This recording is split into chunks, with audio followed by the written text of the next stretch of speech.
नीम करौली बाबा के आश्रम का नाम कैंची धाम ही क्यों पड़ा, कुछ और क्यों नहीं? दिलचस्प है वजह। उत्तराखंड में हल्द्वानी से भवाली फिर अल्मोड़ा राजमार्ग पर नीम करौली बाबा का आश्रम कैंची धाम है। इसे आध्यात्मिक मान्यताओं का केंद्र माना जाता है। लेकिन कभी आपने सोचा है कि उनके आश्रम का नाम कैंची धाम ही क्यों पड़ा, कुछ और क्यों नहीं?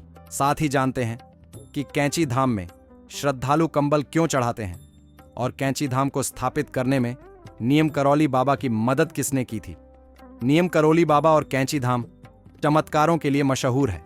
देश दुनिया से भक्त नीम करौली बाबा के धाम पहुंचते हैं और अपनी गुहार लगाते हैं, साथ ही यहां कंबल चढ़ाते हैं।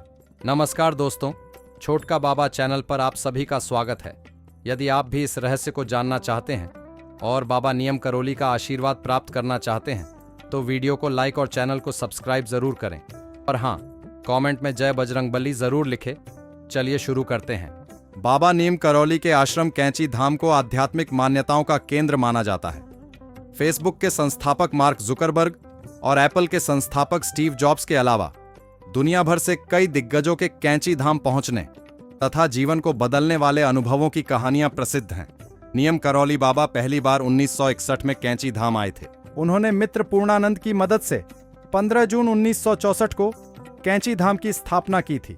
नीम करौली बाबा की तस्वीरों को ध्यान से देखें तो ज्यादातर में वह कंबल ओढ़े हुए नजर आते हैं, इसीलिए श्रद्धालु कैंची धाम में कंबल चढ़ते हैं। कैंची धाम के स्थापना दिवस पर नीम करौली बाबा को श्रद्धालु मालपुए का भोग लगते हैं। भोग को तैयार करने के लिए हर साल मथुरा से दर्जनों कारीगर कैंची धाम पहुंचते हैं। धाम का स्थापना दिवस हर साल 15 जून को मनाया जाता है। धाम में हनुमान जी और बाकी देवी देवताओं की मूर्ति स्थापना भी अलग अलग वर्षों की 15 जून को ही की गई है। बाबा नीम करौली ने 15 जून की तारीख को ही कैंची धाम के प्रतिष्ठा दिवस के लिए तय किया था। उन्होंने 10 सितंबर 1973 को शरीर त्याग कर महासमाधि ले ली थी। उनके महासमाधि लेने के बाद उनके अस्थि कलश को धाम में ही स्थापित किया गया था। इसके बाद 1974 से बड़े स्तर पर मंदिर का निर्माण कार्य शुरू किया गया। कहा जाता है कि महज 17 साल की उम्र में ही बाबा नीम करौली को ईश्वर के बारे में विशेष ज्ञान प्राप्त हो गया था। कैंची धाम आश्रम की ओर जाने वाली सड़क पर कैंची के फलकों की तरह 2 तीखे मोड़ हैं। इसी वजह से धाम का नाम कैंची धाम पड़ा। नीम करौली बाबा हनुमान जी को अपना आराध्य मानते थे, इसीलिए उन्होंने अपने जीवन काल में हनुमान जी के 108 मंदिरों का निर्माण कराया। बाबा नीम करौली के बारे में कहा जाता है कि उन्होंने हनुमान जी की उपासना करके कई सिद्धियां हासिल की थीं। वह आडंबरों से दूर रहते थे और किसी को भी अपने पैर नहीं छूने देते थे। आज भी लोग उन्हें भगवान हनुमान का अवतार मानते हैं। कहा जाता है कि नीम करौली बाबा चमत्कारिक सिद्धियों के जरिए लोगों की परेशानियों का निवारण कर देते थे। बाबा का जन्म उत्तर प्रदेश के फिरोजाबाद जिले में अकबरपुर गांव में हुआ था। आश्रम की स्थापना के बाद चमत्कारों की कहानियां विदेश तक पहुंच गई थीं। नीम करौली बाबा से जुड़ा एक किस्सा काफी सुनाया जाता है।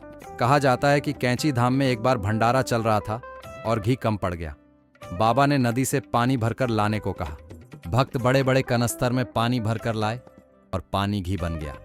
बाबा नीम करौली के चमत्कारों की कहानियों में एक और कहानी काफी सुनाई जाती है। कहा जाता है कि बाबा का एक भक्त गर्मी के कारण तप रहा था। उसे तेज बुखार हो गया था। शरीर का तापमान लगातार बढ़ता जा रहा था। बाबा नीम करौली ने उस भक्त को तपती धूप से बचाने के लिए बादलों की छतरी बनाकर उसे वहां तक पहुंचाया जहां उसको जाना था। तो दोस्तों, आज के लिए बस इतना ही। उम्मीद करता हूं हमारे द्वारा दी गई जानकारी आपको पसंद आई होगी। मित्रों, अगर ये वीडियो पसंद आई हो तो वीडियो को लाइक शेयर जरूर करें और कमेंट करना ना भूलें। दोस्तों, अगर आपने हमारा चैनल सब्सक्राइब नहीं किया है तो सब्सक्राइब जरूर करें। और हाँ, लास्ट तक देखने के लिए धन्यवाद।